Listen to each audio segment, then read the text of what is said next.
ਕੋਲੋਂ ਡਰਦਿਆਂ ਨੇ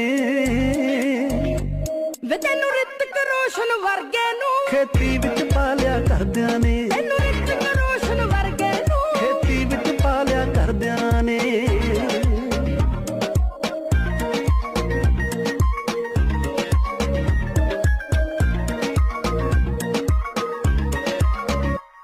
ਮਾੜੀ ਸੰਗਤ ਤੋਂ ਬਚ ਗਿਆ ਤੂੰ ਨਹੀਂ ਚਿੱਟੇ ਚਿੱਟੇ ਵਿੱਚ ਪੈ ਜਾਂਦਾ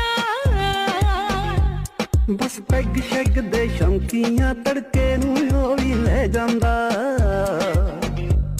ਤੈਨੂੰ ਫੋਰਚੂਨਰ ਜੀ ਲੈਂਦੀਆਂ ਗੱਲਾਂ ਨੇ ਕਿਰਸ ਜੀ ਕਰਦਿਆਂ ਨੇ